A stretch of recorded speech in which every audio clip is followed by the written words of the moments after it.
चेतना गुणमय द्रव्यांतर से स्वानुभूत में सदा प्रकाशित स्वानुभूति है जिनका तन सर्व भवांतर के ज्ञाता को सर्व ओर से अभिनंदन।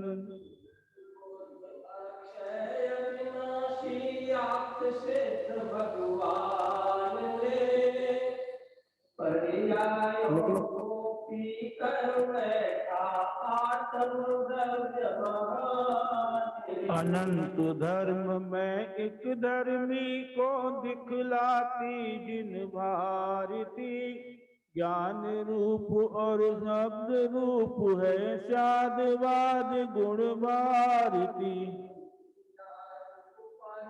मेरी राग देश से मेरी है द्रव्य रहित से शुद्ध चैतन्य हूँ धर्म अनंत की फैली। समय सार आत्म ख्याति से मम परिणति हो निर्विकार रे पर्यायों को पी कर बैठा आत्म द्रव्य महान रे। और अनुपम गति पाए सब सिद्धों को करूं बंदत कर सुत केवलियों को समय सार का करूं। जिनके स्वरूप का चिंतन कर संसारी भविजन बोध गए उनके समान निज ध्याय आत्मा परमात्म प्रग प्राप्त करे।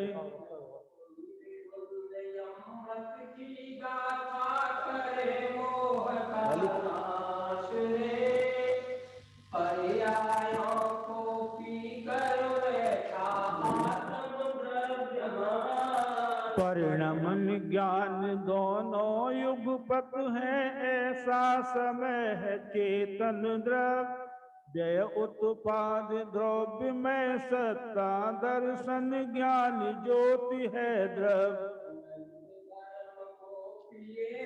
धर्मी सफल प्रकाशी समय द्रव्य धर्मादिक से भिन्न निज स्वभाव में स्थित स्वसमय पर तिथि पर समय जान रे पर्यायों को पी कर बैठा आत्म द्रव्य महान रे। काल की दुष्ट द्रव्य सभी अंतर्मग्न रहे सब निज में एक बूझे रूपन होए कभी। कारण काज भाव धर कर ही करते सदा विश्व उपकार एकत्व भाव ही सबसे सुंदर अर बंद भाव ही करे विकार। पर नहीं आदान प्रदान विधान रे पर्यायों को पी कर बैठा आत्म द्रव्य महान।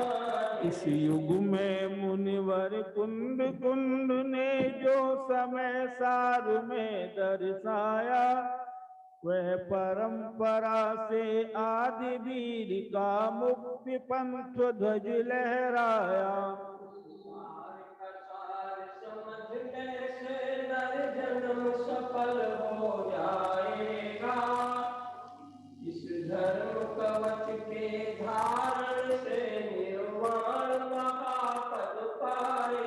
अमानिसा सम मोहत मिर के सत का करता नाश रे पर्यायों को पी कर बैठा आत्म द्रव्य महान रे।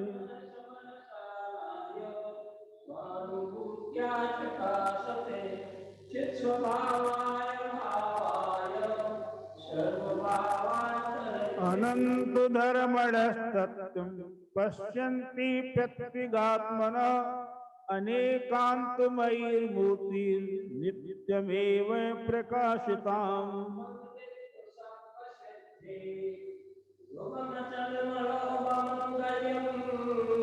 ते भोक्ष्यामि समयपावनमृणो सुयगिरिमणिवर्यम्।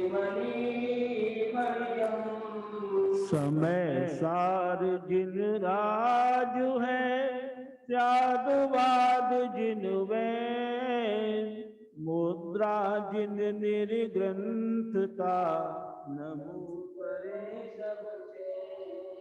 भूये तेड़ा ही गया, जीवा जीवाय पुण्य पावं च, आसव संवर निजर, बंदो मोक्षोय सम्मतम्।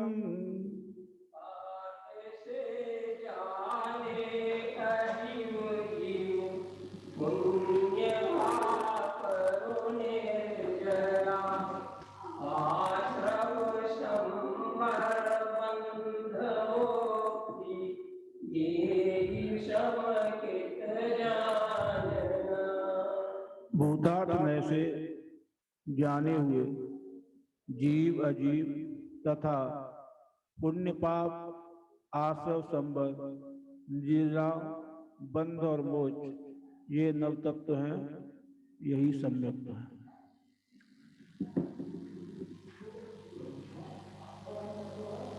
जो भी मानवा जूम के माध्यम से समय सार की कक्षा में जुड़े हुए हैं, उन सभी से निवेदन है, कृपया पेज नंबर, जिनके पास ये ग्रंथ उपलब्ध है समय सार स्पष्टीकरण, वे पृष्ठ नंबर 174 निकाल लें।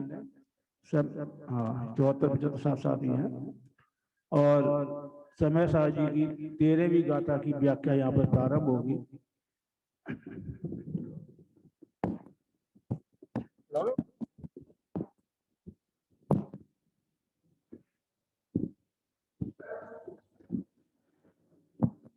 आदेश है महाराज, आदेश है।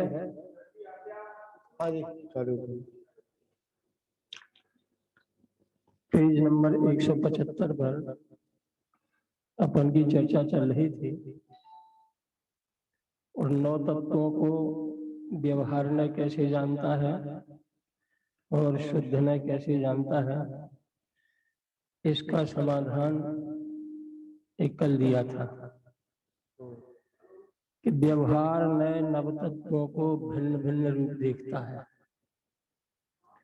और भूतार्थ न यानी शुद्ध न नव तत्वों में एक जीव को ही प्रगट प्रकाश रूप देखता है।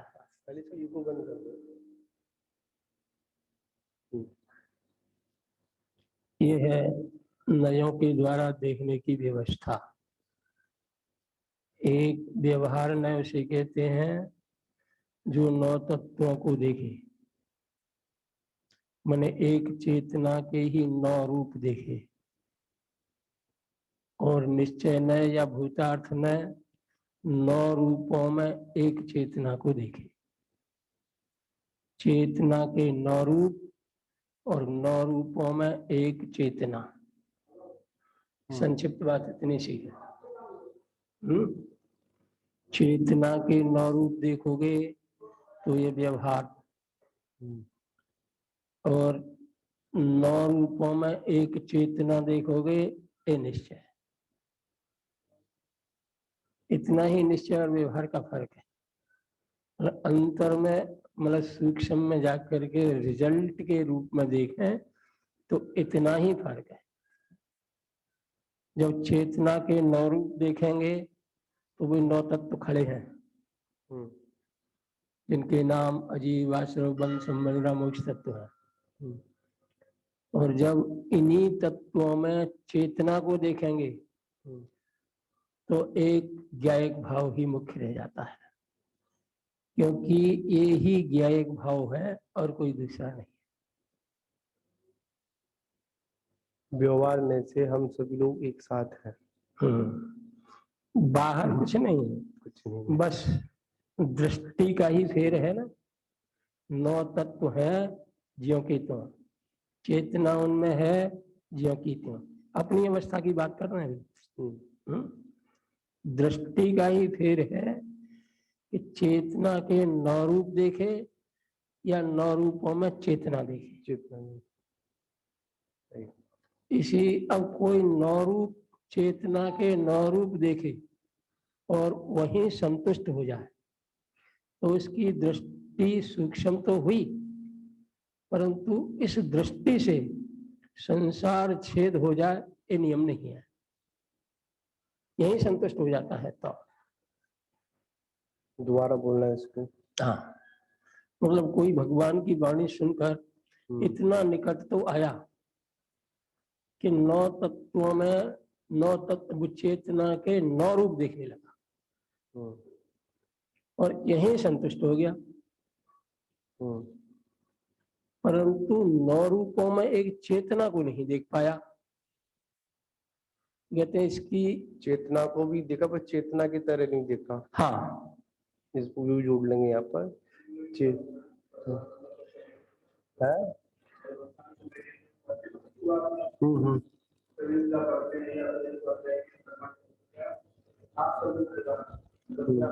भावाश्रम।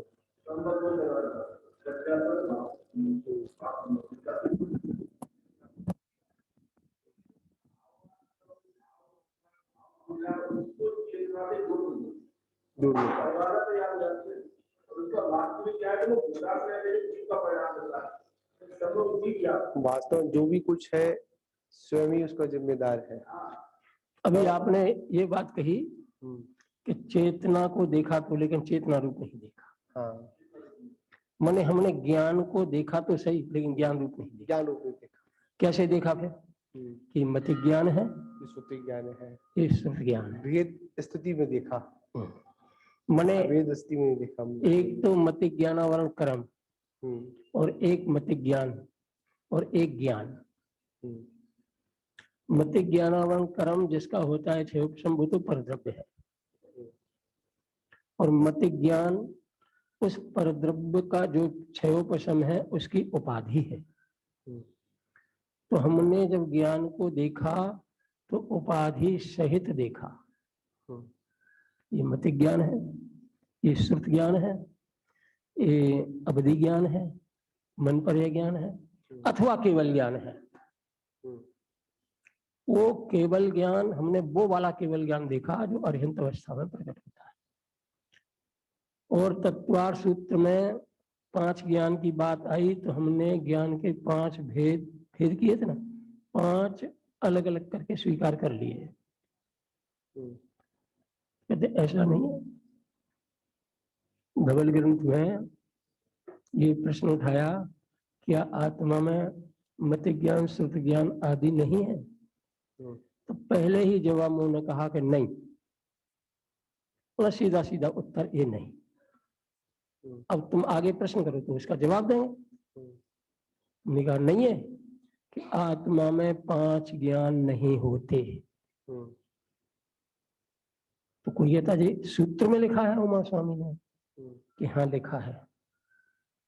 सूत्र को पढ़ करके भी देखें तो उसमें लिखा है मत श्रुतावधि मन पर्याय केवलानी ज्ञानम। ज्ञानम जो है एक वचन है। ज्ञानम भेद हो गया वहां पर। एक वचन है, माने बहुवचन नहीं है। ये 5 होते तो बहुवचन ज्ञाने ये शब्द का प्रयोग होता। ज्ञानम एक। हाँ, ज्ञाने बहुवचन होता है ज्ञाने उसकी और एक वचन है। अवस्थाएं कह लो। हाँ, तो फिर वही कहना चाह रहा हूँ। तो वीरसेन स्वामी ने धवल ग्रंथ में उत्तर दिया हाँ, ये जो मत श्रुत आदि ज्ञान की और चक्षु दर्शन आदि दर्शन की ये जो अवस्थाएं हैं उनकी अनेक संज्ञाएं हैं जो कि कर्म का सापेक्ष रखती हैं। अब कर्म क्षयोपशम रूप है तो क्षयोपशम की सापेक्षता है, उदय रूप है तो उदय की, और क्षय रूप है तो क्षय रूप की। तो एक केवल ज्ञान पुस्तक भी लेखक ने लिखी है जिनने स्पष्टीकरण लिखा है उन्होंने। उसमें लिखा है एक अधिकार लिखा है मैं केवली हूँ। मैं केवली हूँ तो केवली तो जाकर के 13वें स्थान में होते हैं। आत्मा केवली कैसे हो जाएगी? तो इसकी व्याख्याओं के अंतर्गत समय सार की भी उन्होंने गाथाएं कोट की नहीं है कि देखो इसी समय सार की 13वीं कौन सी गाथा है, 9वीं 10वीं, जिसमें आत्मा को श्रुत केवली कहा। 9वीं 10वीं गाथा ये। और 151 नंबर की गाथा, उसमें आत्मा को केवली कहा।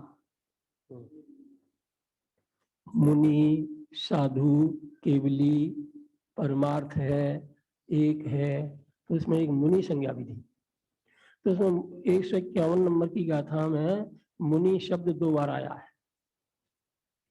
ऊपर की एक गाथा है ना, 2 लाइनों में होती है, तो ऊपर की लाइन में भी मुनि है और नीचे की लाइन में भी मुनि है। ऊपर की लाइन में जो मुनि है वो आत्मा के लिए है। आत्मा ऐसे मुनि स्वभाव वाला है। और नीचे की लाइन में जो मुनि है वो है कि जो मुनिराज, अब वो गुणस्थान वाले मुनिराज हो गए, बेमुनि ही आत्मा की साधना करते हैं और उसका फल प्राप्त करते हैं, जो ऊपर गाथा में मुनि स्वरूप में स्वीकार करते हैं उनको। ये बात यहाँ क्लियर यहाँ हुई, बात हुई कि उस आत्मा मुनि रूप सब जो आत्मा है उसका अनुभव करने वाले कौन, जो उस अवस्था में है। ठीक है। और इसी बात को अगर कोई एक सामान्य व्यक्ति अगर अपने को जोड़े तो कि मुनि, मैं मुनि, जैसे कल तुम पढ़ रहे थे इसमें, हाँ उसमें आया था उसमें, तो वो इसे यहाँ पर है। यहाँ पर यही है कि अवस्थाओं का भी हमको ध्यान लगाकर बोलना है। यहाँ दोनों का स्वरूप दिखाया, एक तो आत्म स्वरूप दिखाया, बिल्कुल, जिसमें परमार्थ है, परम पदार्थ है, ज्ञानी है, समय है, शुद्ध है, मुनि है, केवली है। ये 6 बोल बोले 151 नंबर की गाथा में। इसमें ये है नहीं 68 तक है, क्योंकि आ जाएगी तब देखना, आप समय सर होगा देखना। परमार्थ है, समय है, शुद्ध है, ज्ञानी है, मुनि है और केवली है। ये 6 रूप दिखाए हैं। और नीचे की गाथा में जो मुनि लिखा है कि ये आत्म तत्व की प्राप्ति माने मोक्ष की प्राप्ति उसी को होगी जो मुनि अवस्था में, माने 6ठे 7वें गुण स्थान और ऊपर से वाले मुनि जो ऐसे आत्म स्वरूप की साधना करता है उसको।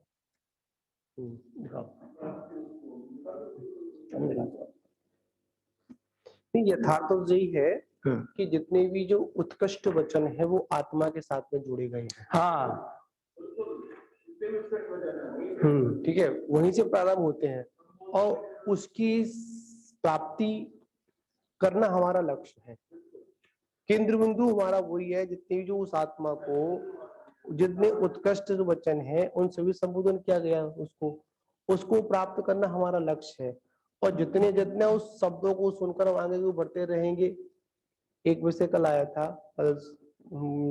एक दूसरे की सभा में बाली जी उपस्थित होते हैं और वो तीनों टाइम रहते हैं।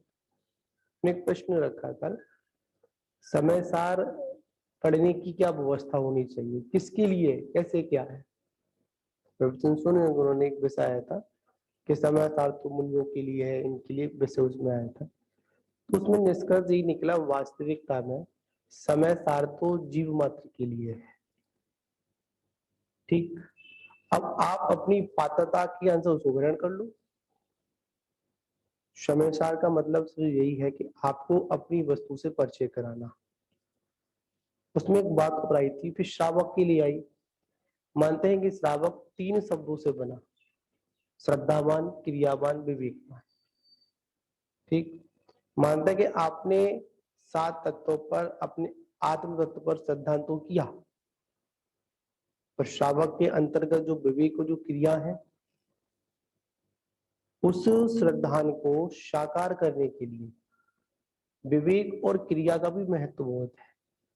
मात्र हम श्रद्धान तक रुक गए फिर भी काम नहीं चलेगा, क्योंकि कल अपनी चर्चा भी हुई थी दोपहर में, मतलब सुबह की उसमें सभा में, तो उसमें नेटवर्क इशू रहा था, डिस्कनेक्ट हो गया था उस समय।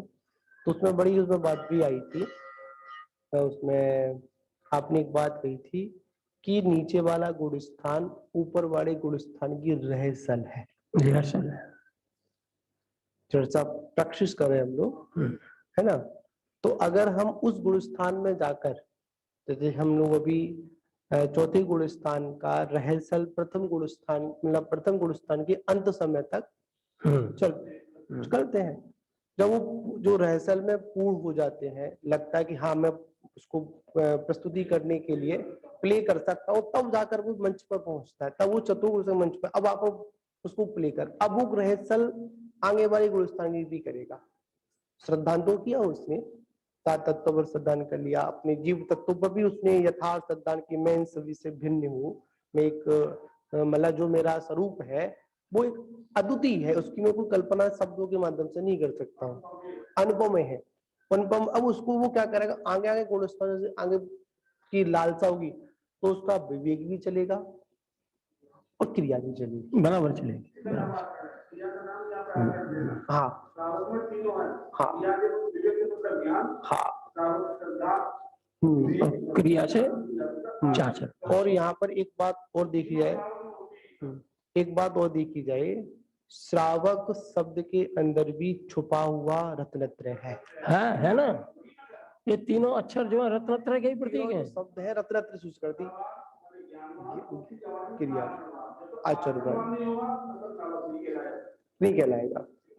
अब महाराज जी जो गाथा कहती है बोल में पढ़ता हूँ, बहुत सुंदर अच्छी गाथा है, मुझे याद है ये गाथा, इसका हिंदी रूपांतरण नहीं, और इसका मैं लगभग रोजाना रिपीट जैसा कर लेता हूँ। गाथा है, परमठो खलु समवो शुद्धो जो केवली मुनि राणी, मुनि भी है राणी ज्ञानी भी है, मुनि राणा तम मिठ्ठे दसहावी मुनिलो पावन तिड़िबाणम। अब नीचे की लाइन में केवल मुनिलो, मुनि शब्द है, मुनि होगा। अब इसका गाथार्थ है कि निश्चय से परमार्थ रूप जीव नाम पदार्थ का स्वरूप ये है कि जो शुद्ध है, केवली है, मुनि है, ज्ञानी है। उस स्वभाव में स्थित मुनि मोक्ष को प्राप्त होते हैं।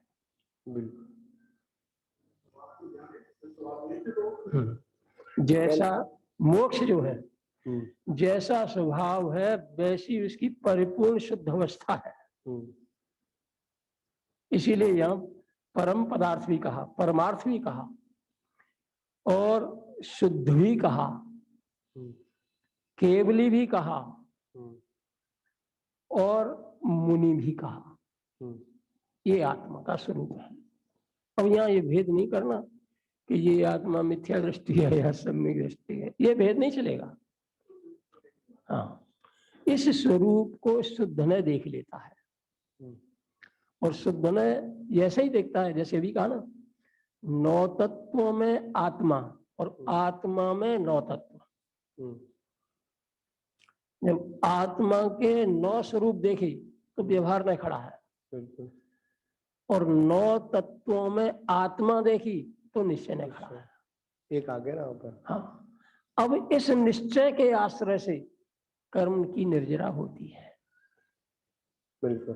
तो जो मुनि राज, अब यहाँ नीचे श्रावक नहीं लिखा, नीचे की लाइन में मुनि ही लिखा है, क्योंकि वास्तव में मुनि अवस्था में ही जो मुनि स्वरूप, केवली स्वरूप, परमार्थ स्वरूप, ज्ञानी स्वरूप जो आत्मा है, उसकी साधना माने अखंड रीति से जो साधना है वो साधना मुनि अवस्था से ही होती है। तुम जो कल इसमें कोई दो राय नहीं है। ऊपर वाला आ रहा था वो कुछ समय वाला नहीं वैसा था ना, हाँ डिब्बाड़म लिखा है, निर्वाण भी उसी को होता है। हाँ, मुनि में श्रावक में अंतर इतना है कि मुनि की जो साधना चलती है वो अखंड रीति से चलती है, श्रावक की साधना चलती तो है लेकिन अखंड रीति से नहीं चल सकती, क्योंकि उसमें इतना बल नहीं है। अब इसकी गाथा पढ़ेंगे तो महाराज जी आप कहो तो मैं गाथा पढ़ूंगा इसकी। पढ़िए पढ़ा टीका, ज्ञान ही मोक्ष का कारण है। क्योंकि अज्ञान शुभ अशुभ कर्म रूप है, वह बंध का कारण है, अतः उसकी मैंने मोक्ष की हेतुता असिद्ध है। कौन सी गाथा अज्ञान है? से मोक्ष का असिद्ध है। मोक्ष की हेतुता ज्ञान से ही बनती है। यह ज्ञान ही परमार्थ है, आत्मा है। क्यों? क्योंकि समस्त कर्मों को आदि लेकर अन्य पदार्थों से भिन्न जात्यंतर चित जाति मात्र है, वही परमार्थ रूप आत्मा है, जड़ जाति से भिन्न है। अब इसको कौन सी गाथा है ये? मैं महाराज जी 151 नंबर की गाथा पढ़ रहा हूँ। और समय सार की? हाँ, स्पष्टीकरण में ये नहीं है, स्पष्टीकरण 68 गाथा तक है। और ये जो मैं पढ़ रहा हूँ ये 151वीं गाथा है। यहाँ को परमार्थ कहा है।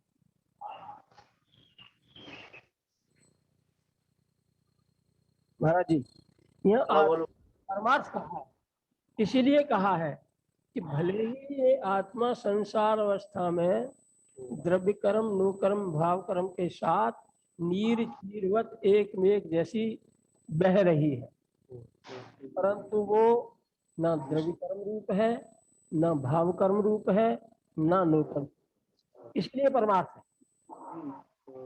आत्मा को परम पदार्थ परमार्थ इसीलिए कहा कि कर्मों के मध्य में है, लेकिन एक भी अंश उसका आदि से अनादि से तक कर्म परमार्थ का हेतु ये है। का संयोग है। इस जीव ने अनादि से अपना खोटा ज्ञान किया, खोटी मान्यता की और सोचा, ऐसा समझा, ऐसा माना मैं शरीर रूप, लेकिन वस्तु व्यवस्था अपनी मर्यादा उल्लंघन नहीं करती। ये आत्मा ने खूब सोचा और समझा, अपना ज्ञान श्रद्धान आचरण खोटा किया तो संसार में दुख सहता रहा, लेकिन आत्मा जो है परम पदार्थ स्वरूप है, परमार्थ स्वरूप है, तो वैसी ही रही। माने खोटे ज्ञान श्रद्धान के बीच में भी ये आत्मा अनात्मा या जड़ रूप नहीं हुआ, बिल्कुल सही है। पुण्य पाप रूप नहीं हुआ। वस्तु अगर जैसी है वैसी है, सोना जैसा वैसा है वैसा। आप चाहे उसको कुंडल बनवा लो, चाहे उसको भगवान का कलश बनवा लो, चाहे उसको अपने प्रयोग के बर्तन बनवा लो, तुम मानो या मत मानो, मत मानो, ये वाला बस स्वर्णपना है, शुद्धपना है, कहीं नहीं गया। अच्छा, ये तो रहा परमार्थ स्वरूप के लिए ये लॉजिक दिया है कि ये आत्मा परमार्थ स्वरूप इसीलिए है कि जड़ रूप नहीं हुआ अनादि से, कर्म रूप नहीं हुआ और भाव कर्म रूप भी नहीं हुआ। फिर कहते हैं और इसी को समय कहते हैं। इसीलिए समय शब्द की जो व्याख्या दूसरी गाथा में आई थी उसी को रिपीट किया है, याद किया।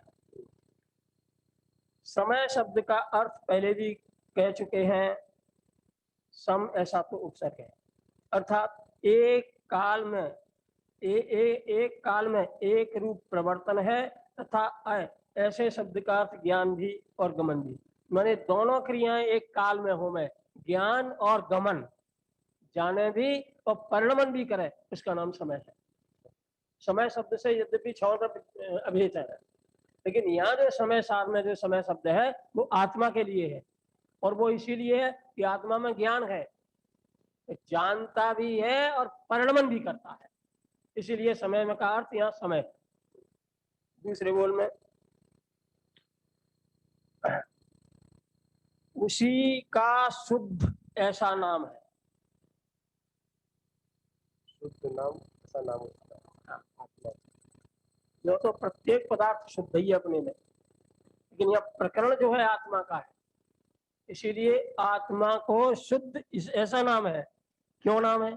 और शुद्धता का हेतु दिया कि समस्त धर्म तथा धर्मी के ग्रहण करने वाले नयों के पक्षों से ना मिलने वाला पृथक ही ज्ञानत्व रूप असाधारण धर्म है, वह अन्य धर्मों से भिन्न प्रकाश रूप है।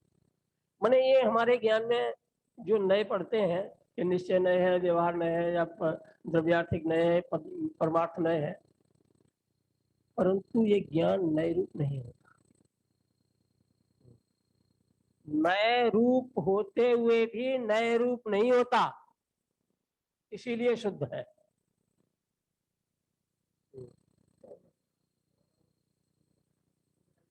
हाँ हाँ हाँ, इसीलिए मैंने एक लाइन कही थी 2-3 दिन पहले, नय प्रमाण में व्याप्त आत्मा, नय प्रमाण से करो प्रमाण। कोई छंदों में ही वचन आता है। और ये प्रमाण मतलब आत्मा को अपन क्या प्रमाण देंगे? वो खुद प्रमाण में एक सूत्र आता है, मतलब कहते हैं सत्य को प्रमाण की आवश्यकता नहीं पड़ती। जो सत्य है, हाँ, उस सत्य को जानने के लिए नियम की तो आवश्यकता पड़ती है। उसके लिए प्रमाण चाहिए, उसके लिए प्रमाण चाहिए।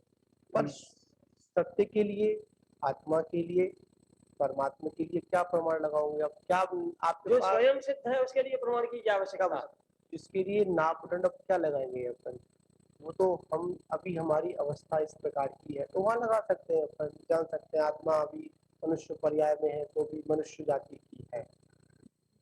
देखो महाराज जी, हाँ। लोक में भी हम देखते हैं ना, हम आधार कार्ड बनवाने के, हमने ही अपना परिचय दिया, अपनी जन्म तिथि हमने ही लिखी, अपना फोटो हमने ही चिपकाया, और हमने ही अपने पिता का नाम लिखा, पता भी हमने ही लिखा है, किसी अधिकारी ने नहीं। अब प्रूफ वो करेगा, सब कुछ हमने दिया, अब हम कहीं जाएं तो प्रूफ उसका ले जाए। ये है ले जानने आओ तो लगा लो, वो लिख देगा, वो लिख देगा।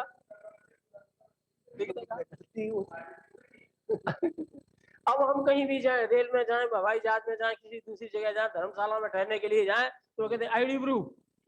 अब हम उससे ये कहें कि हमारा नाम ये है जो इसमें लिखा है, वो हम नहीं मानेंगे तुम्हारा नाम। अब अधिकारी का प्रमाणित दिखाओ।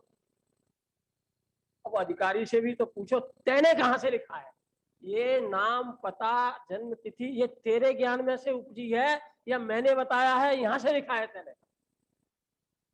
बताया तो हम है ना, बताया तो मैं नहीं, बताया मैंने, इसका प्रमाण मेरे पास है, तुम्हारे पास नहीं, परंतु अपने क्रिया को दिखाने के लिए ये तुम्हारा प्रमाण चले। ऐसे ही है महाराज जी।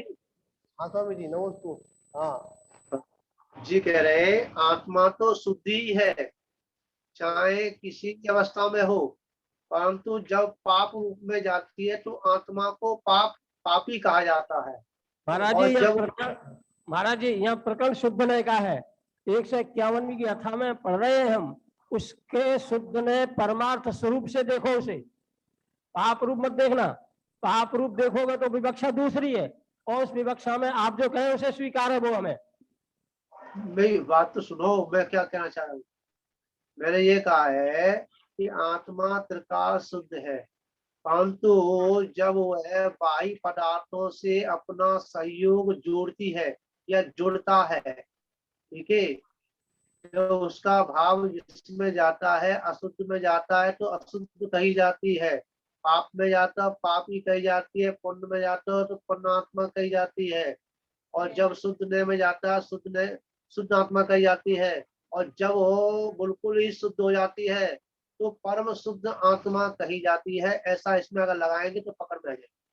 महाराज जी बात ऐसी है कि ये जो 151 नंबर की जो गाथा है उसमें आत्मा का त्रिकाल स्वरूप दिखाया है, और आत्मा बिल्कुल सही दिखाया। सुनो महाराज जी, सुन लो एक मिनट। और शुद्ध से आत्मा को देखोगे तो ऐसा दिखेगा, और अशुद्ध से देखोगे तो आत्मा अशुद्धता युक्त है, इसलिए पाप पुण्य रूप भी दिखेगी, और बीतराग रूप देखने पर वो बीतराग रूप भी दिखेगी। माने ये तीनों आत्मा के रूप दिखेंगे। ये कार्य स्वरूप है, और जब हम कारण परमात्मा को देखें तो कारण परमात्मा शुद्ध से ही ज्ञात होता है, अशुद्ध नय इसका विषय नहीं है। इसीलिए यहाँ शुद्ध नय से हम कारण को देखें तो कारण का अनुसरण करते हुए कार्य होता है, इसीलिए शुद्ध नय से देखेंगे तो परिणति शुद्ध हो जाएगी, इसीलिए शुद्ध नय का ज्ञान कराया है। 151वीं गाथा में कहकर के भटकाया नहीं है कि हम वर्तमान में ही केवली हो गए, लेकिन केवली स्वरूप को दिखाया है, क्योंकि केवली स्वरूप का आश्रय लिए बिना केवल ज्ञान होगा नहीं। और वो केवली स्वरूप जो है इसलिए है कि वो केवल आत्मा ही आत्मा है और कुछ नहीं। केवल ज्ञान इसीलिए है कि केवल ज्ञान ही ज्ञान है, उसमें और कुछ नहीं, अन्य का मिश्रण नहीं है, ऐसा शुद्धने दिखता है। तो शुद्धने से इस 151वीं गाथा में आत्मा का स्वरूप दिखाया है, उसे शुद्धने से देखो, कोई दिक्कत नहीं। अशुद्धने से की बात होगी तो आप जो कह रहे हैं वो स्वीकार है, हमें उसमें कोई विरोध नहीं है और किसी को भी विरोध नहीं होगा। नहीं, विरोध किसी का नहीं है, विरोध तो इसमें होना ही नहीं चाहिए। और यहाँ ये बात है कि जब वो क्रम से चलेंगे ना तो पकड़ में आ जाएगी। 13वीं गाथा में ये दर्शाया है कि इस जिस आत्मा को जिस भाव में है उस आत्मा को उसी भाव के रूप में ही कहा जाता है। मैंने इसीलिए अब यहाँ जो 1 से क्या मैंने ये गाथा है ना महाराज जी, मैंने ये 51वीं गाथा इसलिए निकाली थी कि इसमें ये प्रश्न का उत्तर है कि व्यवहार नय नव तत्वों को कैसे देखता है और निश्चय नय कैसे देखता है, इसके उत्तर में दिखाई थी कि ये शुद्ध नय नव तत्वों में एक जीव को देखता है और जिस जीव को देखता है उसका स्वरूप कैसा है, एक से इसको दिखाने के लिए 151वीं नंबर गाथा दिखाई थी। और वो ठीक है। हाँ, उसी 9 तत्व को देखने के लिए ये व्यवहार नय है। जब एक ही आत्मा की पर्याय में हम सब कुछ देखें, सब कुछ विद्यमान है, दृष्टि से देखें तो वहां केवल ज्ञान का अंश होने से जो परमार्थ स्वरूप ज्ञान है जिसको ज्ञान कहते हैं वही केवली है, क्योंकि उसमें अन्य किसी का मिश्रण नहीं है, चिन्ह मात्र होने से केवली है, ऐसा अमरचंद स्वामी कहते हैं। ये ज्ञान है, चैतन्य मात्र है, इसीलिए मति ज्ञान, इसमें मति जो है उपाधि है। ये प्रवचन सार की 34वीं गाथा में भी ऐसा ही कहा है कि ये उपाधि जो है असद्भुत व्यवहार का विषय है। जैसे अन्न को प्राण कहते हैं ऐसे ही श्रुत ज्ञान को श्रुत ज्ञान कहते हैं। देख लेना महाराज जी, प्रवचन सार की गाथा 33वीं होगी या 34वीं, इन 2 गाथाओं में से एक है। और लिखा है वो वहां कि यदि हम इस उपाधि का सम्मान ना करें तो हमें ज्ञान केवल ज्ञान रूप ही दिखेगा और यही शुद्ध नय है, और इसको ये दिखेगा तभी हमारी परिणति में से विकार दूर होगा, अन्यथा दूर होगा नहीं।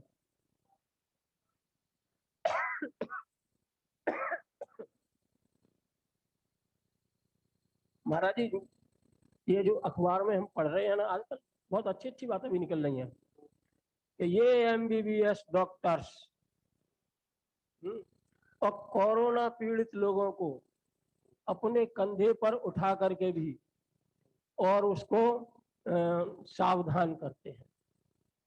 तो कोरोना पीड़ित मरीज और डॉक्टर मरीज नहीं है, वो डॉक्टर है, उसने एक मरीज को अपने कंधे पर उठाया। MBBS डिग्री तो ये अलाउ करेगी नहीं।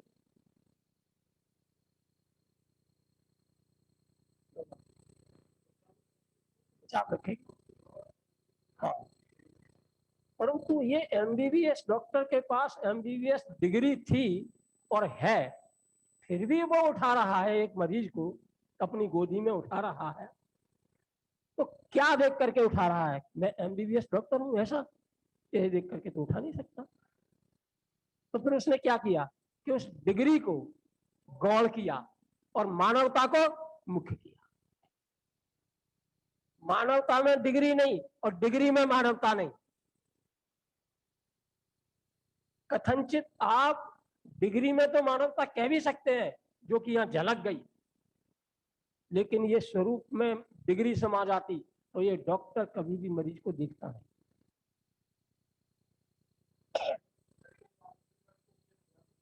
हाँ हाँ, ऐसे ही हम ज्ञान को मत ज्ञान, सत्य ज्ञान, अवधि ज्ञान, परेज्ञान, मन परेज्ञान, केवल ज्ञान रूप देखें, मना ही नहीं है। लेकिन कहीं कर्म के क्षयोपशम की उपाधि है तो कहीं कर्म के क्षय की उपाधि है। जब क्षय और क्षयोपशम की उपाधि से ज्ञान को देखेंगे तो स्वभाव नहीं दिखेगा, उसकी पर्याय की विशेषता दिखेगी। हमें उसका बहुमान आएगा कि अरे देखो मेरा अवधि ज्ञान इंद्रियों की सहायता के बिना रूपी पदार्थ को जान लेता है। अरे इसमें क्या बात है, ये तो ज्ञान का स्वरूप है। अभी ऐसी अवस्था में, और जब केवल ज्ञान हो जाएगा तब इंद्रियां नहीं होंगी, तब क्या जानेगा? कि तब वो जानेगा जिसको अवधि ज्ञान और परेज्ञान भी नहीं जान सकते। तो जब ज्ञान से सारी डिग्री खत्म हो जाएंगी, यानी उस ज्ञान को भी हम छायक ज्ञान भले ही कहें, लेकिन छायक ज्ञान की भी डिग्री खत्म होकर के जब वो ज्ञान केवल ज्ञान था, केवल ज्ञान ही रहेगा, तो उस ज्ञान में सारे ज्ञेय पदार्थों की त्रिकालिक अवस्थाएं ज्ञात होंगी। मन पर ज्ञान में सबके मन की बात भी नहीं जानी जा सकती। अवधि ज्ञान के विषय में पूरा ये पुद्गल भी नहीं जाना जा सकता। तो क्या कीमत है इन अवधि ज्ञान, मन पर ज्ञान की? वो ज्ञान, केवल ज्ञान पूज्य और महिमावंत इसीलिए है कि सारी उपाधियों को तोड़कर वो शुद्ध निर्मल ज्ञान, निरुपाधि ज्ञान हुआ है। हम भले ही हम उसे अभी क्षय ज्ञान कहें कि कर्म का क्षय हुआ है इसीलिए, लेकिन उस ज्ञान को कर्म के क्षय की भी कोई अपेक्षा नहीं है, निरपेक्ष है। इसीलिए वो निरपेक्ष अकेले असहनीय ज्ञान में संपूर्ण ज्ञेयों की, जितने लोक में ज्ञेय हैं, उनकी त्रिकाल सर्व अवस्थाओं को जान लेता है। उसकी चाहे वो पर्याय जो है व्यंजन पर्याय हो अथवा अर्थ पर्याय हो, अर्थ और व्यंजन दोनों पर्यायों को जानता है, संपूर्ण विशेषों सहित जानता है। कौन सा ज्ञान? वो केवल ज्ञान जिसमें कोई उपाधि भी नहीं है। और जब तक उपाधि युक्त ज्ञान है और उपाधि को अपना स्वरूप जान करके जो ज्ञान बरतता है, तो भले ही वो अपना ये उच्चता को प्राप्त करने वाले 11 अंगों पूर्व तक का पाठी हो जाए और ज्ञान की उपाधि को स्वरूप में ही शामिल करे, तो कहते हैं इसकी परमार्थ की एक कड़ी भी नहीं टूटी है। महत्वपूर्ण तो शुद्धात्मा है, शुद्धात्मा है, ज्ञायक भाव है। हाँ, श्रुत ज्ञान, जिसे श्रुत ज्ञान कहते हैं। और 9वीं 10वीं गाथा में कहते हैं श्रुत केवली भी इसीलिए कहते हैं कि श्रुत ज्ञान से जो आत्म स्वरूप को जानता है। व्यवहार से श्रुत केवली उसको कहते हैं जो संपूर्ण श्रुत को जानता है। जानना तो अपनी आत्मा को ही है ना, अपनी आत्मा को जानता है और इसी ज्ञान से जानना है। जान पहचान ये कराएगा। हाँ, यहाँ पर भी एक बात है, पहचान ये कराएगा, यही करा।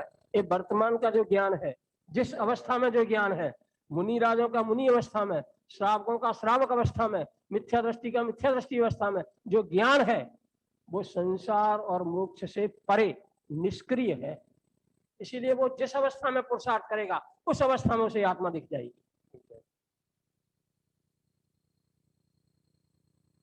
पुरुषार्थ तो करना पड़ेगा, पुरुषार्थ तो करना पड़ेगा। यही पुरुषार्थ है कि और पुरुषार्थ छोड़ दो, इस ज्ञान को निर्भर होकर के और इस ज्ञान को उपाधि रहित होकर के उसे देखो। सब आता है ना, अपन सुनते हैं अगर भार होना है तो निर्भर होना पड़ेगा ना। जो हमारे पास जो भार है नहीं, मान रखा है, मान्यता में जो भार है। अब वो एक कथन और ये आगे चर्चाओं में आते हैं, वो भी निर्मूल नहीं है, उनका भी आधार है कि मैं डॉक्टर हुकुमचंद भाली ने वो लिखा है ना, मैं ज्ञानानंद स्वभावी हूँ, पढ़ा होगा आपने। और उसमें भी, और वो उनका खुद का भी नहीं है, यही समय सार में से उन्होंने शब्दों को चयन करके लिख दिया है। उसमें लिखा है, मैं हूँ अपने में स्वयं पूर्ण, पर कि मुझ में कुछ गंध नहीं। तो स्वयं पूर्ण ये चतुर्थ गुण स्थान वर्ती, पंचम गुण स्थान वर्ती, छठम गुण स्थान वर्ती जो जीव है उनको पूर्णता भाषित कैसे होगी? जबकि सामान्यतः कथन ऐसे आते हैं कि केवल ज्ञानी का ज्ञान पूर्ण है और छद्मस्त ज्ञानी का ज्ञान पूर्ण नहीं है, अपूर्ण है। और मैं हूं अपने में स्वयं पूर्ण। जब तक इस पूर्णता का अनुभव नहीं होगा तब तक काय का चौथा, काय का पांचवा, काय का छठा गुण स्थान। तो कैसे इस पूर्णता का जो है वेदन करें? तो कहते हैं कि एक लाइन हमने खींच दी यहाँ पर दीवार पर, ये छोटी है या बड़ी है?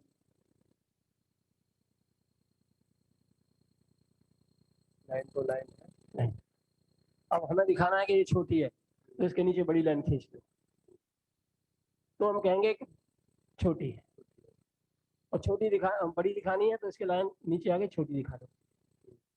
माने हम उसी लाइन को देख रहे हैं, सापेक्ष दृष्टि से देख रहे हैं तो वो छोटी बड़ी है, और जब इसके पास में ऊपर नीचे कोई लाइन नहीं है तो ना छोटी है ना बड़ी है, वो अपने में परिपूर्ण है।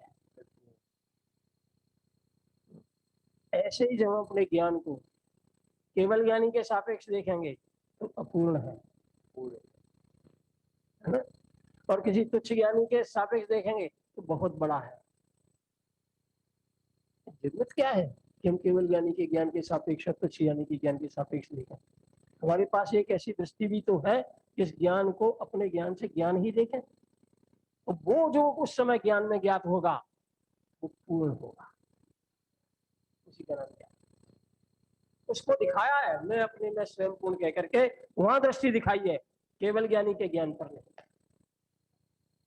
तो वहाँ पर अर्थ को निकालेंगे तो बहुत गहरा अर्थ है। हाँ, बहुत गहरा है। वहाँ पर यही है कि जो तुम मानते हैं कि ये हमको परिचय करा सकते हैं, पर तुम्हारा जितनी जो तुम्हारी ज्ञान अवस्था है उसको जब तक पूर्णता की ओर अनुभव नहीं करोगे, जब तक आप उसको पूर्ण का अनुभूति भी नहीं कर पाओगे, नहीं कर पाएंगे। जब तक सापेक्ष दृष्टि रहेगी तब तक सिद्धांत है। ऐसा ही मैं हूँ अपने। ये बात कमजोर नहीं है, बहुत मजबूत वाली बात है। हाँ मजबूत है। इसके साथ में वही बात आ जाती है ना, बात तो मजबूत, मैं अपने में हूँ पूर्ण, पर कि मुझ में कुछ गंध नहीं। यथार्थ बिल्कुल यही है, इसमें कोई संशय नहीं है। हाँ, सिद्धांत वाली बात करेंगे, अगर प्योरिटी वाली बात करेंगे तो बिल्कुल सत्य है। वस्तु रूप यही है कि आप किसी भी अवस्था में चले जाओगे आप अपने में ही पूर्ण हैं। हाँ, वो अवस्था मिले में होने पूर्ण पर भी आपका कोई संबंध नहीं है, सिद्धांत तो यही कहता है। पर अब यहाँ पर व्यवस्था लगाएंगे, इसीलिए अवस्था लगाएंगे, उस अवस्था के अंतर्गत बहुत अंतर है। इसीलिए जो केवल ज्ञान पुस्तक लिखी है ना उसमें, और धवल ग्रंथ का उदाहरण देते हुए कहा है कि ये जीव जिस अवस्था में है और उस अवस्था में उसके पास जितना ज्ञान है, अवस्था प्रमाण ज्ञान है, उसी को देखे निरपेक्ष दृष्टि से तो उसे उसी समय सम्यक ज्ञान हो जाए।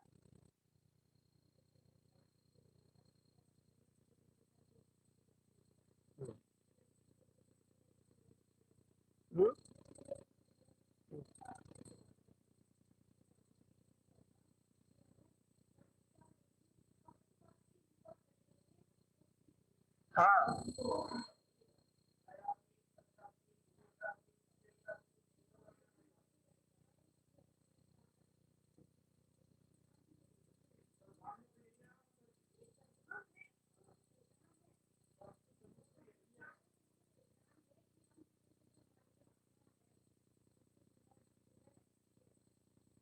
माता जी एक बात है, हम अपने परिणामों को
माता जी एक बात है, इसमें एक उदाहरण मैं आपके सामने छोटा सा देता हूँ। हाँ, एक छोटा सा उदाहरण दे रहा हूँ मैं कि एक केस जो है अदालत में गया, अदालत में गया, वहाँ 2 वकील हैं और 1 न्यायाधीश है, ठीक है ना। दोनों वकील जो तर्क देते हैं वो जो धाराएं हैं ना उसके ही अनुरूप देते हैं, है ना। पर लेकिन दोनों वकील जो है उल्टा बोलते हैं है, दोनों वकील उल्टा बोलते हैं और दोनों वकील जो है दलील देते हैं वो एक्ट के अनुसार ही देते हैं और उसको न्यायाधीश सुनता है, दोनों वकीलों की बात सुनता है और दोनों को अलग अलग समय भी देता है और ये भी जानता है कि ये दोनों वकील के तर्क न्याय एक्ट के अनुसार है, परंतु इसमें एक वकील का कथन झूठा है और एक का सच्चा है ना। लेकिन वो जो जज होता है, जो जस्टिस, वो जज जो होता है, अलग मीटिंग भी करता है उनके। वो सुनो, वो जज होता है ना, दोनों वकीलों की बात सुनता है, पक्ष नहीं लेता, लेकिन जब निर्णय होता है तो वो सत्य के पक्ष में ही होता है। लेकिन वो जो जज है पंडित जी, तो उसको भी तो उस बात को सुनने के लिए अपना समय भी देना पड़ता है। वो देता है ना, देता है ना, वो सब इसमें गर्वित है। वो जो कार्य प्रणाली है वो प्रोसेस पूरी करता है, पूरी है। ऐसे ही हमारे पास, निर्णय कर पाता है। हमारे पास एक ही ज्ञान में, ये तो हमने 3 व्यवस्थाएं 3 जगह दिखाई, एक ही ज्ञान में 3 व्यवस्थाएं हैं, एक प्रमाण और एक न्याय। प्रमाण में भी, न्याय में भी निश्चय न्याय और व्यवहार न्याय। ये 2 वकील हैं, ये 2 वकील हैं और प्रमाण जो है एक मजिस्ट्रेट है। दोनों वकीलों की बात उल्टी होती है नहीं होती माना जी उल्टी? हाँ,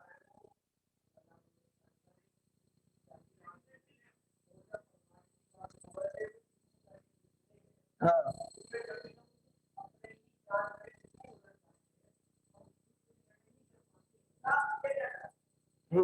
इसीलिए दोनों की बात उल्टी, दोनों न्यायों की बात उल्टी और दोनों न्यायों की बात आगम के अनुसार।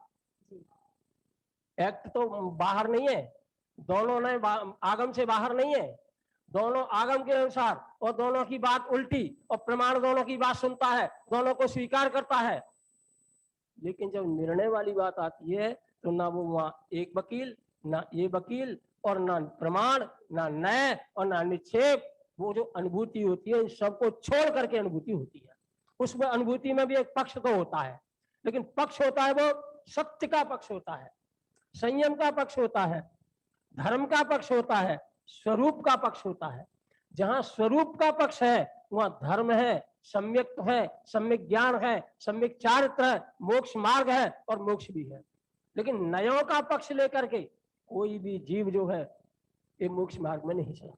इसीलिए हमें अपने परिणामों को पढ़ने के लिए न्यायाधीश भी होना है, वकील के साथ साथ न्यायाधीश भी होना है।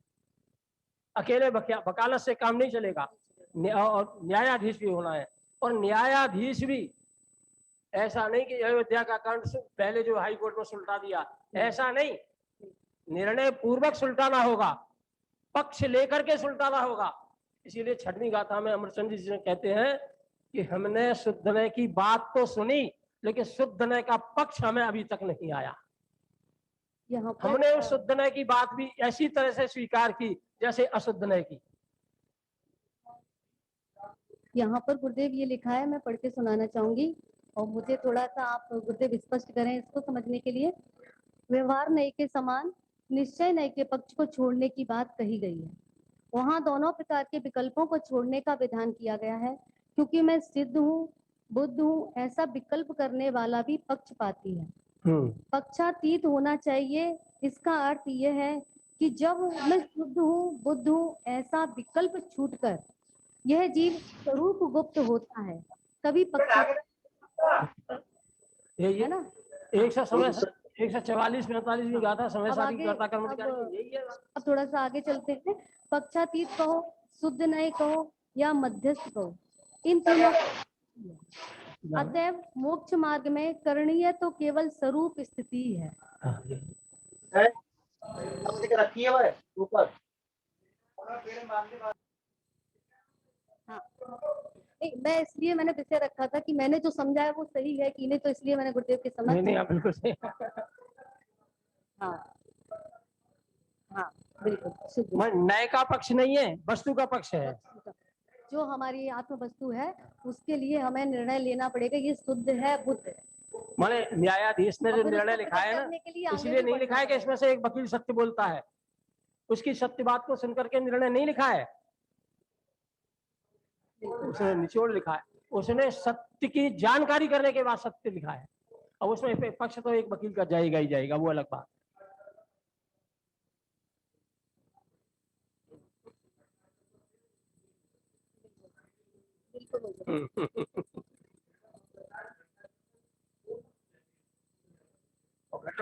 घटना को जान करके ही निर्णय करते हैं।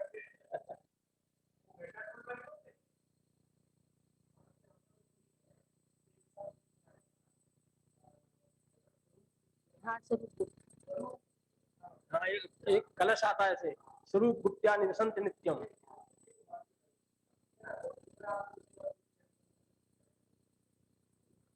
उनका है कि तभी पश्चातीत कहलाता है। और मध्यस्थ वगैरह ये इसके बाद होते हैं मोक्ष मार्ग में करणीय तो केवल स्वरूप स्थिति है, अन्य ये है, ऐसा समझना चाहिए।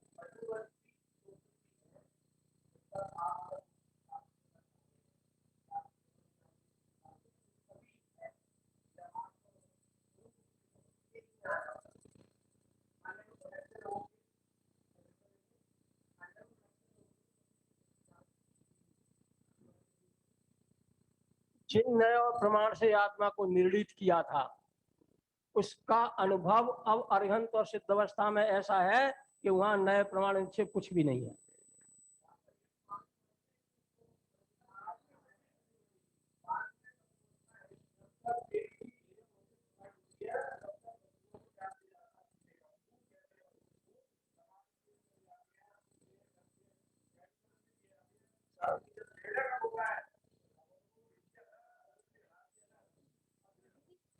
अकेले में होता है, वकीलों के साथ में नहीं होता।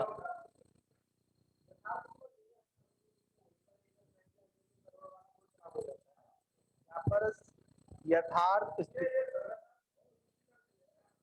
कर और एक बात हो ना, इसलिए कह दिया ये समय सार सिंगों का भोजन है, हर किसी को भोजन नहीं है, और हर किसी को पछता भी नहीं है। सिंगनी का दूध है, स्वर्ण का पात्र चाहिए, बिल्कुल स्वर्ण के पात्र में ही ठहरेगा। इसमें पात्रता भी इतनी उच्च होनी चाहिए, जब तक पात्रता उच्च नहीं होगी तो हम उसको ग्रहण कर ही नहीं पाएंगे। और यहाँ पर एक बात आपने बोली थी, इस समय सार को पढ़ने के लिए हमारी बुद्धि निरपेक्ष होनी चाहिए। हाँ बिल्कुल, कसायमंद होनी चाहिए, तभी ये बात हमारी समझ में आएगी और समझ सकते हैं हम लोग। अगर हम लोग उसको लेके बैठ गए नहीं कसाय भरी हुई है और हमको पढ़ेंगे, तो आप शब्द जान के मंत्र पढ़ तो सकते हैं।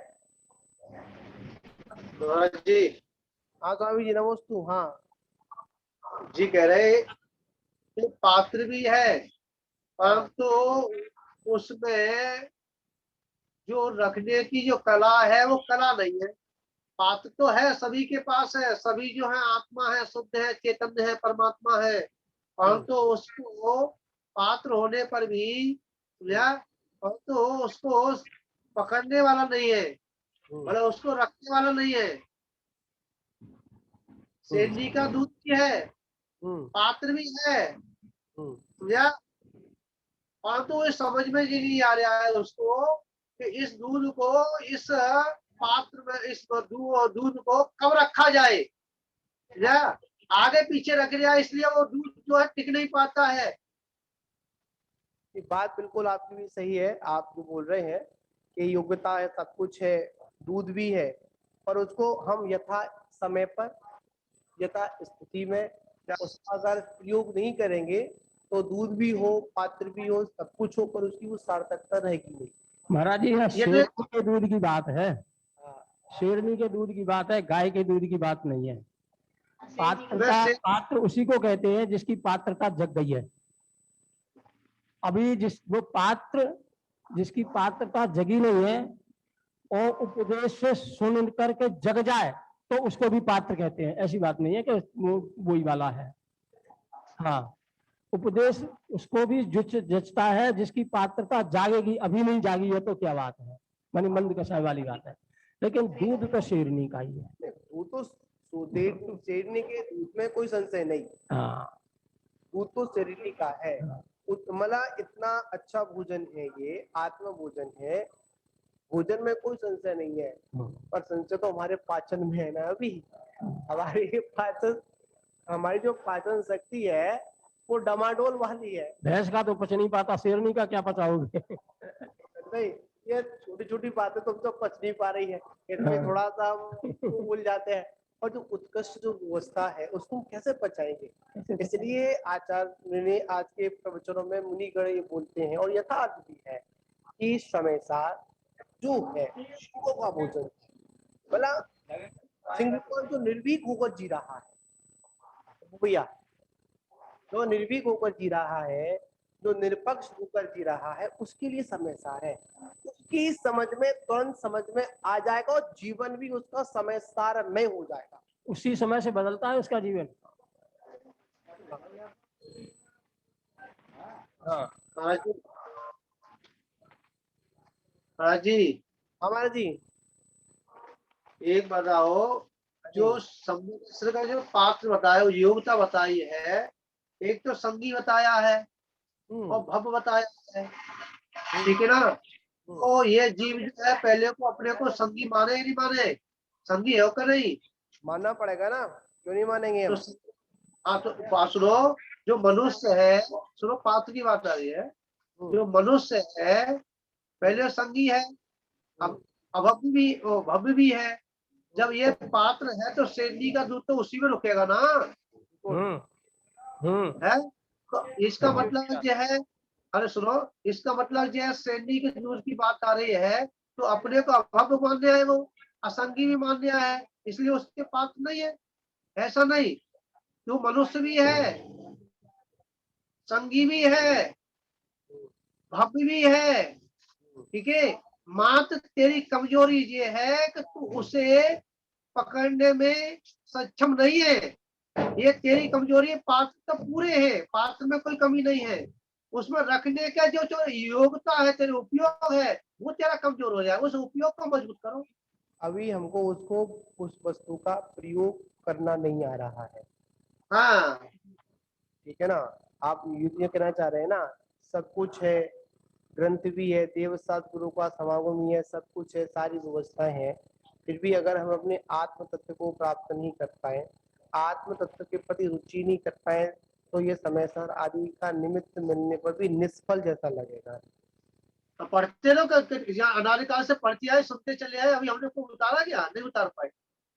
एक बार जो है आचार्य श्री के पास एक विद्वान आए थे, और उस विद्वान ने आचार्य श्री से कहा कि आपने शास्त्र पढ़े हैं, समय सार पढ़ा है? आचार्य श्री थोड़े मुस्कुरा गए, हंस गए। फिर उसने कहा कि आपने शास्त्र समय सार पढ़ा है? तो उन्होंने कहा हाँ आपने पढ़ा है। मैं तो ये समझो पूरा जीवन हो गया पढ़ते पढ़ते। तो आचार्य श्री ने कहा कि मैं तो मात्र एक बार पढ़ा था तो मेरे कपड़े उतर गए, और तूने पूरा जीवन पढ़ते पढ़ते हो गया है और तेरा एक भी कपड़ा नहीं उतरा। तो इसका मतलब ये है कि तेरे अंतरंग से नहीं पढ़ा है, ठीक है, तेरे उसे संभाल नहीं पाया। आया वस्तु तो आई, परंतु तेरी योग्यता होने पर भी तेरे उसे पकड़ नहीं पाया, और पकड़ लेता तो कपड़े नहीं रहते तेरे। नहीं, यहाँ पर आपका बिल्कुल बात कहना सही है।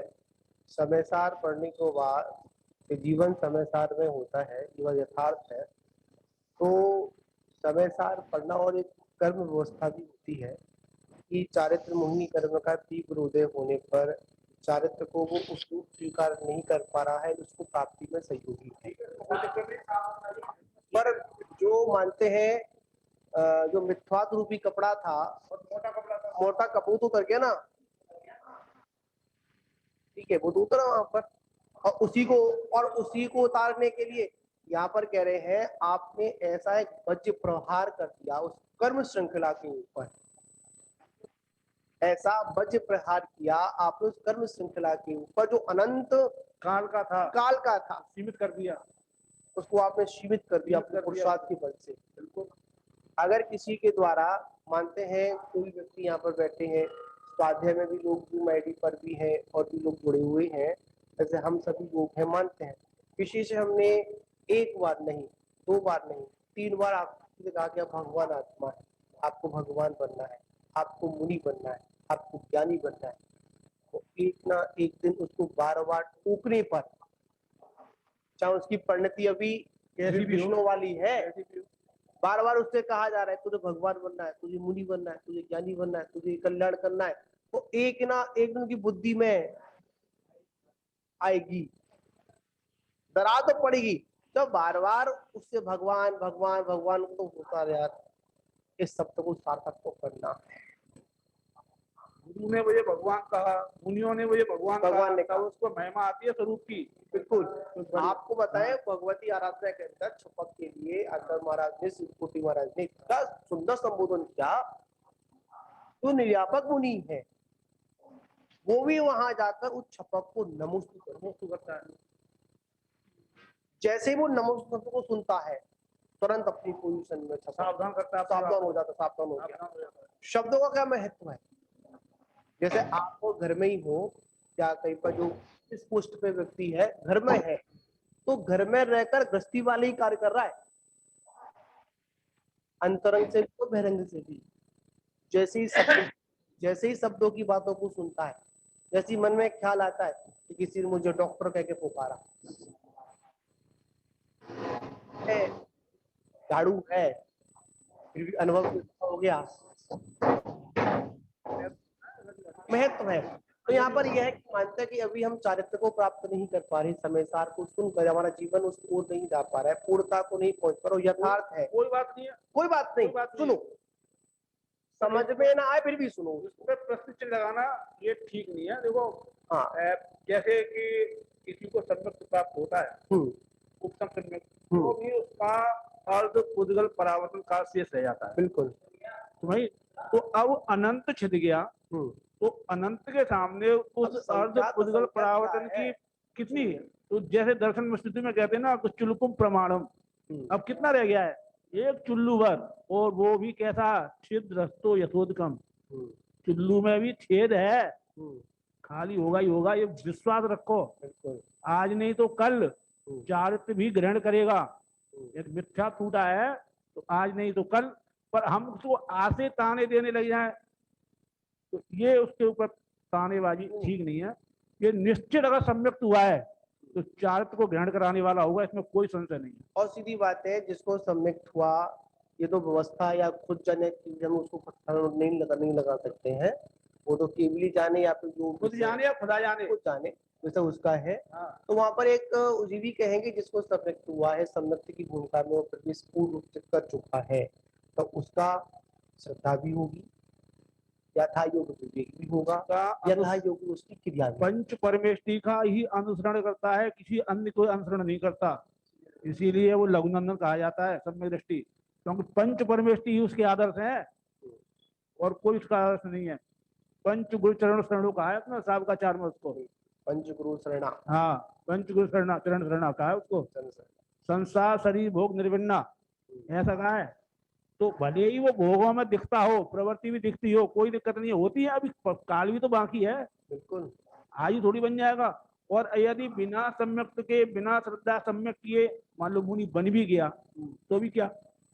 अब एक विषय यहाँ लगा लो भैया, हम तो भी ग्रस्त हैं, मतलब एक व्यवस्था ऐसी हमारे पास, उत्तम संयुक्तम जो भी हो, सम्यक हो, पर जिनके साथ में छायक सम्यक था, ठीक, छायक सम्यक था, और छायक सम्यक के साथ साथ तीर्थंकर प्रकृति का बंध भी साथ में है। समझना, बहुत गहरी वाली बात है यहाँ पर। कितने साल निकाल दिए? कितने सारा मतलब उन्होंने लाख वर्ष निकाल दिए, 83 लाख वर्ष निकाल दिए, पूर्व निकाल दिए उन्होंने।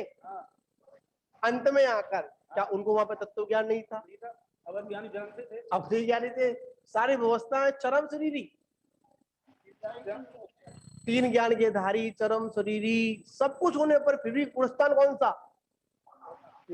और इतने 5 बार पांचवा हो जाता, 8 के बाद 5 हो जाता है ना, चौथा। इतनी सारी व्यवस्था होने पर भी, और यथार्थ बात है आपकी वो बात बिल्कुल ठीक है, नीचे के गुण स्थान ऊपर के गुण स्थानों की प्रैक्टिस है, रहसल है, आधारशिला है, मजबूत करते चले जाओ। खड़ा होगा आगे का पुरस्कार, आगे का पुरस्कार उसी आधारशिला पर खड़ा होगा।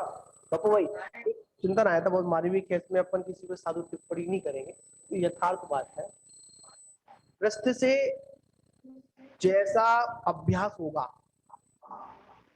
उन्हीं अवस्था में वो उसमें रम जाएगा।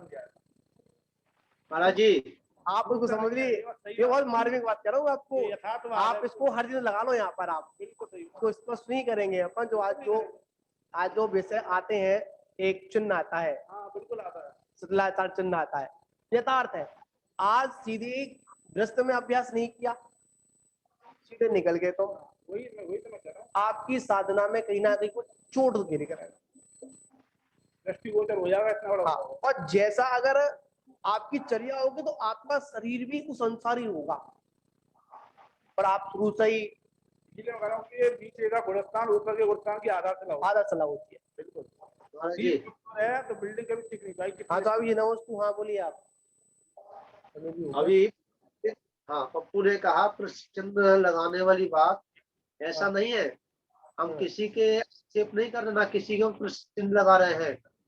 जब एक जब आचार्य अपने शिष्यों को पढ़ा रहे थे, तो इसमें एक ऐसा शिष्य था कि उसे नमोकार मंत्र भी याद नहीं आता, और मात्र ये सिखा देते ये आत्मा अलग है, शरीर अलग है। तो एक दिन आचार्य ने ये कह दिया कि तू तो मूड है, ठीक है, तेरे ख्याल में नहीं आएगा। तो वहां प्रश्न चिन्ह नहीं था, मात्र वहां समझाने की शैली थी। यहाँ प्रश्न चिन्ह नहीं है, यहाँ तो ये है कि पंडित जी की, मैं किसी का नाम नहीं, और चलो पंडित जी पर मैं कह रहा हूँ, उन्होंने एक को हमेशा पढ़ा करके नंगा कर दिया, परंतु पंडित जी का एक भी कपड़ा नहीं उतरा। महाराज जी मैं जवाब दे रहा हूँ आपको। एक व्यक्ति 3 कपड़े पहने था, मैं 3 कपड़े पहने हूँ, तो मेरा क्रम से ऊपर का कपड़ा तो उतर गया, ये समझ लो, तो कपड़ा तो उतर ही गया।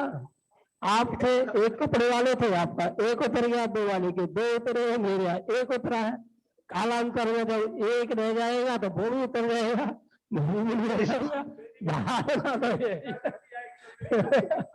बिल्कुल बात सही है। अभी मैं उतार नहीं पाया, लेकिन एक सोच रहा हूँ, मैं प्रमाण से नहीं कह सकता, बलपूर्वक इसलिए नहीं कह सकता कि बाहर में कोई इसका मापक यंत्र नहीं है, लेकिन मैं ये कह रहा हूँ कि अभी 2 ही रह गए हैं, अब 1 उतर चुका है। मैं ये कह रहा हूँ, अपने बल से कह रहा हूँ, प्रमाणिक रूप से नहीं कह रहा, बिल्कुल सही बात है ना। अब समय आएगा तो दूसरा उतरेगा, हो सकता है कि दोनों एक साथ ही उतर जाए। बहुत सुंदर, बहुत सुंदर। हम तो ये कह रहे हैं कि आप हमसे पहले भाई उस वस्तु को प्राप्त करें जो कि हम आपको सत्संग नमन करें। बिल्कुल सही है।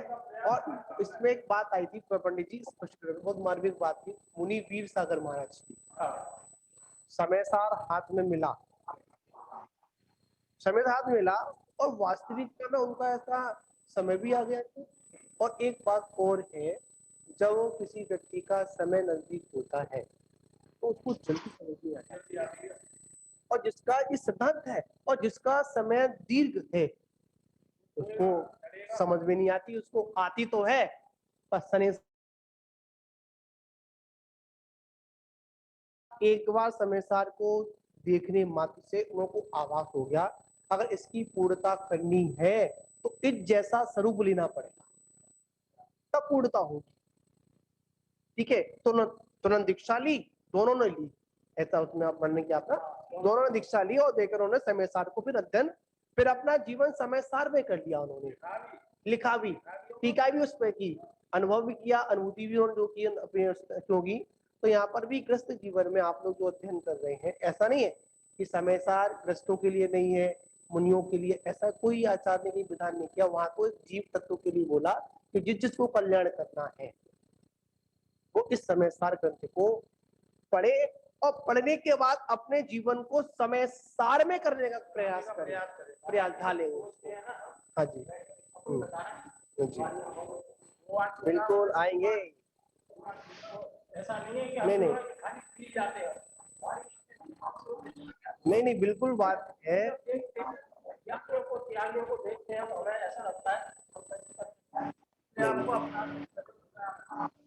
देखो एक सजा ऐसी है जो जेल के अंदर होती है और एक सजा ऐसी है बिना खुले होने पर भी हम एक कैदी की तरह जी रहे हैं। इसी प्रकार जो ज्ञानी पुरुष है, घर में रह रहा है या इस संसार में रह रहा है, तो अपने को ये समझता है कि मेरी ये कैद मानते मेरे पास ऐसा बंधन नहीं है कि जो मुझे रोकने वाला हो, फिर भी जो अदृश्य जो जालियां लगी हुई है, कर्म की श्रृंखला है, इसको कहते हैं छटपटाहट, इसको कहते हैं अपने आप को खोना। इसी के साथ अपना विराम भी करेंगे। हाँ माँ जी कुछ बोलना है? हाँ जी बोलो। हाँ बोलो। देखिए जब वो जिसको कहते हैं काल लब्धि, ठीक है, वो भी अपनी जगह पर अपना काम करती, ध्यान रखना। एक बार धवल जी चंदापुर को जो जिनालय में बाहर पांडाल में जो प्रवचन हो रहे थे, 10 लक्षण पर्व थे, उस समय उन्होंने एक उदाहरण दिया था। उदाहरण जो है चोट है, मतलब चोट लगाने के लिए है, हथौड़े का काम करते उदाहरण। तो उन्होंने कहा कि भाई निकलना सभी को है, चाहे तो उसे खड़े होके निकले और चाहे लेट के निकले, चाहे बैठ के निकले, ठीक है। एक सम्मान से निकला जाता है, एक बेइज्जती से निकाला जाता है। कपड़े सभी के उतारते हैं, एक जबरदस्ती उतारते हैं, फाड़ते हैं, पीछा लेछन करते हैं, और एक जो है सम्मान पूर्वक उतार देता है, अपने आप उतार देता है। जो अपने आप उतार देता है उसका तिलक होता है, लोग सम्मान करते हैं, उसकी पूजा करते हैं, उसकी अर्चना करते हैं, और उसके अर्चना करके लोग जो है जाने कितने अपने भवों को उद्धार में मार्ग में लग जाते हैं। तो कहने मैं तो उस समय यही धारणा की धवल जी के प्रवचन करके कि भाई खड़े होके निकलो ना घर से जब तक, हाँ खड़े होके निकलो, लेट के निकले तो घर वाले के आगे इठ गया शरीर तो वो तोड़ देंगे जब जल्दी जल्दी, क्या पैर नहीं निकले, दरवाजा छोटा पड़ गया तो उसको तोड़ेंगे जबरदस्ती। तो क्या है कि भाई अपनी इज्जत के साथ अगर निकलना है तो भाई अपने आप निकल जाओ, खड़े होके निकल जाओ, है तिलक करा के निकलो, ना कि जो है बेकदरी से निकलो, निकलना तो पड़ेगा, ठीक है। ना तो जीव का स्वभाव है निकलना पड़ेगा, और एक भी कहता है सकल परमात्मा निकल परमात्मा, वो निकल परमात्मा भी शब्द का निकल, अगर सकल परमात्मा, अगर देखो अगर अपने को पूर्ण परमात्मा रूप को प्राप्त करना है तो निकल परमात्मा निकल, कब तक बैठा रहेगा इसमें? पागल वाला निकल, अब निकल बोलेगा। इसीलिए तो चोट मार रहा हूँ। बिल्कुल मारो, आपका नहीं, देखिए आपका कर्तव्य है, गुरु का काम यही है कि चोट मारना, और चोट नहीं मारना तो सुधरेंगे कहाँ से, ठीक है ना। तो इसी के साथ विराम करते हैं। बोलिए द्वादशांगमा जिनवाणी की जय।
क्या बोले? बोल लो। हाँ बंद है। हाँ बोलो। नमोस्तु गुरुदेव, नमोस्तु गुरुदेव, नमोस्तु गुरुदेव। जी आशीर्वाद। समझे?